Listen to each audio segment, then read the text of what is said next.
What up, y'all? It's your boy, Mr. Downtown Ray Melo, and you're listening to the Entertainment Report on iHeartRadio, live from Dubai for Wednesday, October 30th, 2019, delivering some major stories and trends going on in the world of entertainment and beyond. You can follow the show on Facebook, Twitter, or Instagram, facebook.com/Entertainment Report with Ray Melo, that's RAYMELO, on Twitter at The Enter Report, or on Instagram at The Entertainment Report. You can listen to the show anytime you want on iHeartRadio. Just go to iHeart.com or your iHeart phone app, search for The Entertainment Report, and it'll take you to the page. David Benioff and D.B. Weiss will no longer direct the new Star Wars trilogy. The LA reported Monday that Benioff and Weiss, best known for the HBO series Game of Thrones, have walked away from their deal with Disney's Lucasfilms. Benioff and Weiss were to launch a new featured film trilogy in 2022. The Skywalker saga, which started in George Lucas's Star Wars in 1977, will come to a close with the rise of Skywalker in December. Benioff and Weiss said in a statement, "We love Star Wars. When George Lucas built it, he built us too. Getting to talk about Star Wars with him and the current Star Wars team was a thrill of a lifetime, and we will always be indebted to the saga that changed everything." Benioff and Weiss cited their busy schedules as the reason. The pair landed an exclusive multi-year deal with Netflix in August to write, produce, and direct new projects. The duo says there are only so many hours in the day, and we felt we could not do any justice to both Star Wars and our Netflix projects, so we are regretfully stepping away. Lucasfilm President Kathleen Kennedy said she hopes to work with Benioff and Weiss in the future. She says Dave Benioff and Dan Weiss are incredible storytellers. We hope to include them in the journey forward when they are able to step away from their busy schedules to focus on Star Wars. Kennedy has overseen a number of other Star Wars projects, including a new film from The Last Jedi director Rian Johnson and the Disney Plus series The Mandalorian. Disney Plus released a new trailer for The Mandalorian this week. High School Musical and Grease Live alum Vanessa Hudgens has signed on to star in the Netflix movie The Princess Switch, Switched Again. Hudgens previously headlined 2018's The Princess Switch for the streaming service. Switched Again is a sequel set to premiere in 2020. Mike Roll, the director of the original movie, is returning to helm the follow-up. Filming is slated to begin next month in Britain. The synopsis reads, when Duchess Margaret unexpectedly inherits the realm of Montenaro and hits a rough patch with Kevin, it's up to her double Stacy to save the day before a new look-alike party girl Fiona foils their plans. Hutchins plays the dual role of Margaret and Stacy. Nick Sager plays Kevin in the first movie.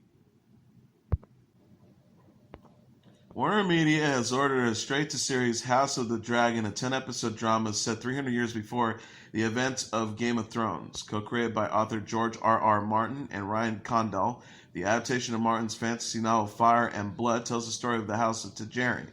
It will stream on HBO Max, the company's subscription service, which is slated to debut in May. Condal and Miguel Spacocek will partner as showrunners. Spacocek will direct the pilot and additional episodes, which Cornell is writing. No casting has been announced yet. Emilia Clarke famously played Daenerys Targaryen on Game of Thrones for 8 seasons. The Queen was killed by her lover, Jon Snow, played by Kit Harington, in the epic series finale. Details about the show were announced as news broke that another prequel, one set thousands of years before Game of Thrones, had been canceled. It was to star Naomi Watts.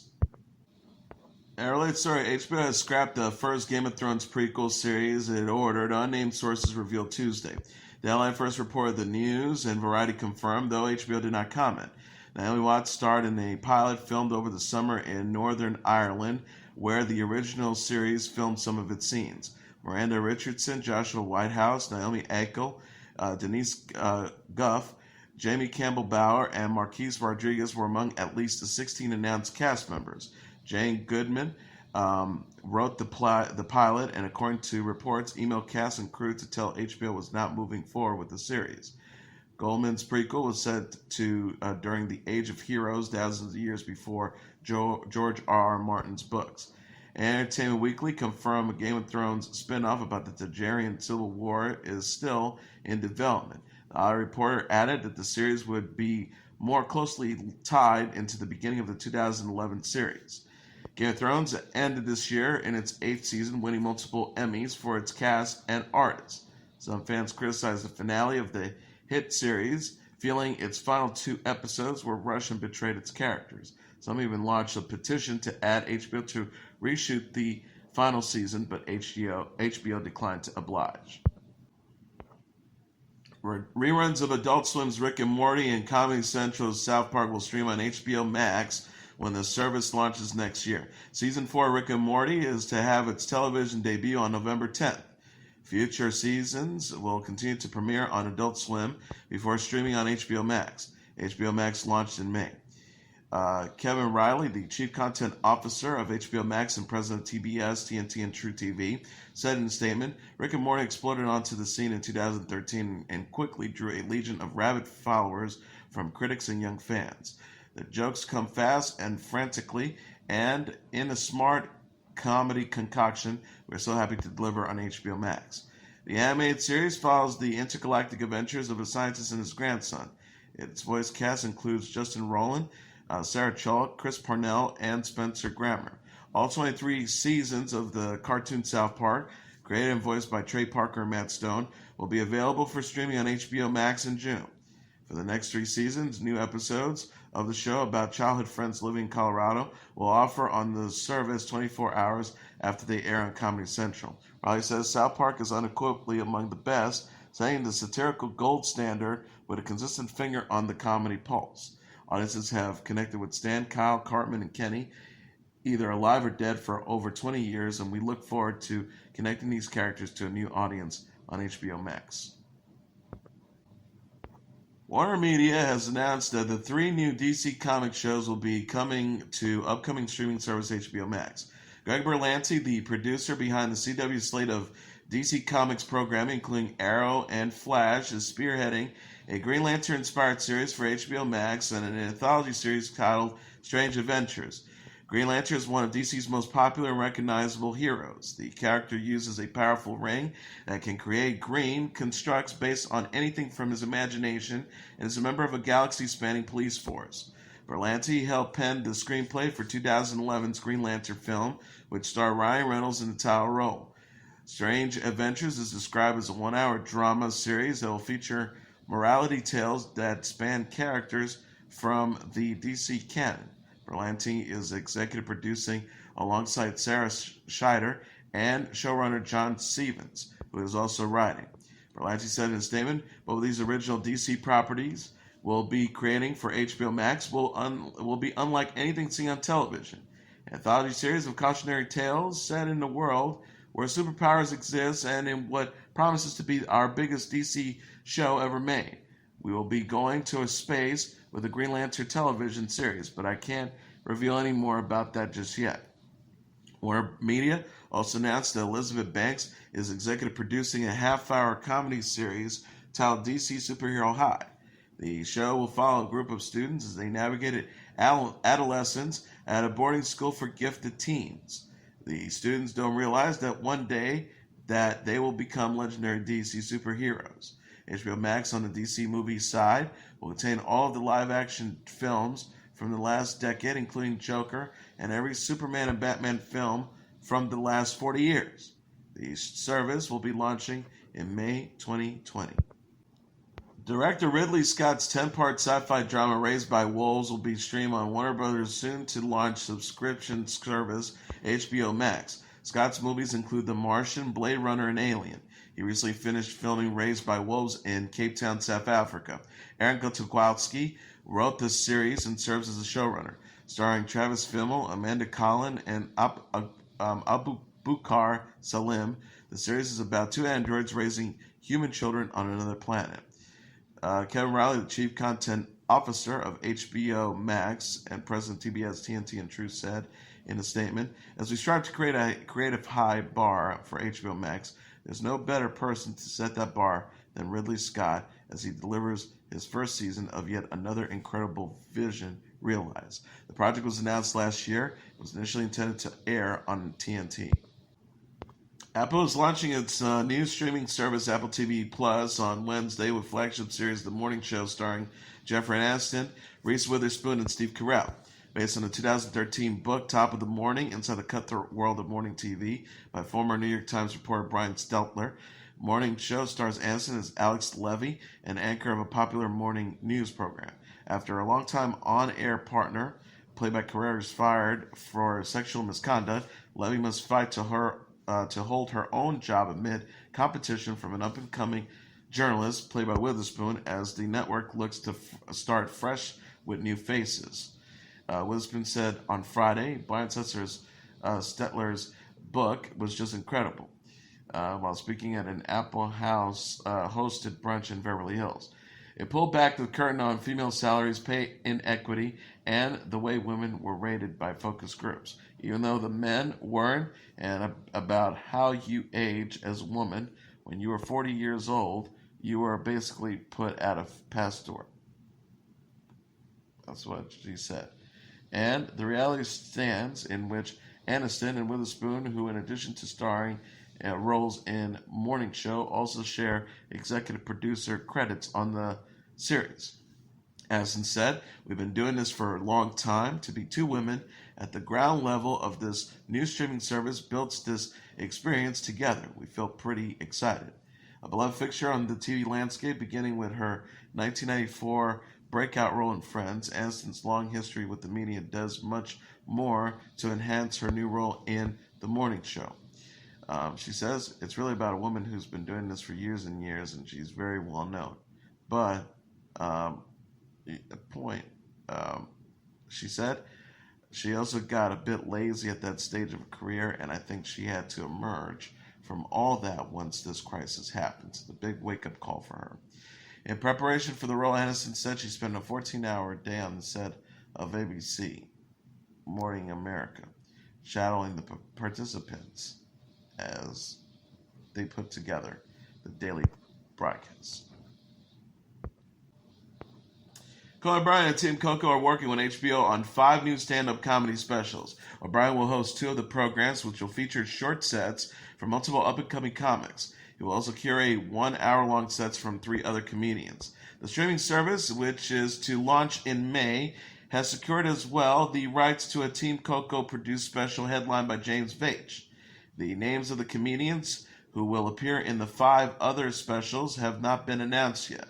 Kevin Riley, the Chief Content Officer of HBO Max and President of TBS, TNT, and True TV, says partnering with our very own king of late night of comedy for these specials was no-brainer as we built up premium content for HBO Max. Delivering laughs and discovering comedic talent is what Team Coco is all about. O'Brien has hosted the talk show Conan on TBS since 2010. John Witherspoon, the actor comedian best known for starring in the Friday series of films, has died at the age of 77. His family said in a statement on Tuesday, "It is with deepest sorrow that we can confirm our beloved husband and father, John Witherspoon, one of the hardest working men in show business, died today at his home in Sherman Oaks at the age of 77. He is survived by his wife Angela, his sons J.D., Alexander, and a large family. We are all in shock. Please give us a minute for a moment in privacy, and we will celebrate his life and his work together. John used to say, 'I'm no big deal, but he was a huge deal to us.'" The family also confirmed his death on Twitter. No cause of death was announced. Witherspoon appeared as Mr. Jones, the father of Ice Cube's Craig character, in 1995's Friday. He reprised the role in 2000's Next Friday and 2002's Friday After Next. The actor also appeared in Hollywood Shuffle, Boomerang, Vampire in Brooklyn, The Ladies' Man, and Faking the Funk. He voiced Robert Grandad Freeman in Adult Swim's animated series The Boondocks and starred as Pops, father to Sean and Marlon Wayans, on the Wayans Brothers television series. Other television appearances included The Tracy Morgan Show, The First Family, and Black Jesus. Witherspoon was 77.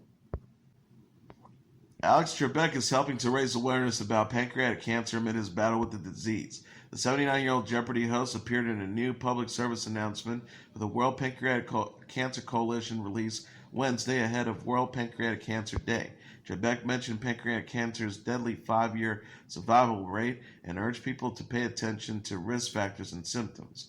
The star says, "I wish I had known sooner that the persistent stomach pain I experienced prior to my diagnosis was a symptom of pancreatic cancer."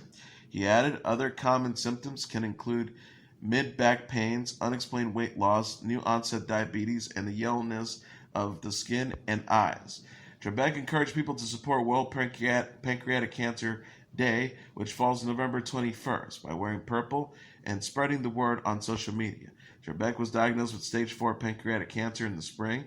He completed a first round of chemotherapy in August, but said in September he will undergo another. The star said on Good Morning America, "I was doing so well, my numbers went down to the equivalent of a normal human being who does not have pancreatic cancer." He shared, "Now I lost about 12 pounds in a week and my numbers went sky high, much higher than they were when I first diagnosed. So the doctors have decided that I have to undergo chemo again, and that's what I'm doing." Trebek has struggled with pain, fatigue, and depression since his diagnosis, but said the thought of dying doesn't frighten him. He says, "I've had one hell of a good life, and I enjoy it." Garth Brooks of Blake Shelton, Willie Nelson, and Casey Musgraves, and more have been added to the list of performers that are set to take the stage at the 2019 Country Music Association Awards on November 13th. Chelsea Ballerini, Brooks and Dunn's with Brothers Osborne, Dan Plauché, Lady Antebellum with Halsey, Old Dominion, and Thomas Rhett will also be performing. They join previous announced performers Dolly Parton with Fortnite and Country, and Zach Williams, Pink with Chris Stapleton, Luke Combs, Eric Church, Miranda Lambert, Reba McEntire, Maren Morris, Claire Underwood, and Keith Urban. Nelson last appeared at the CMA's Awards in 2012 when he received the inaugural CMA Lifetime Achievement Award. Brooks and Shelton will perform their collaborative song Dive Bar. Shelton will also return to the stage to perform the solo God's Country. Also, Ballerini will be bringing out her latest single, Homecoming Queen, with Dan Plauché performing Speechless, Old Dominion with Old Man Road, Rhett with Remember You're Young, and Brooks and Dunn's with Hardworking Man alongside Brothers Osborne. Underwood will be hosting the award show without her longtime CMA partner Brad Paisley. McIntyre and Parton are also serving as guest hosts.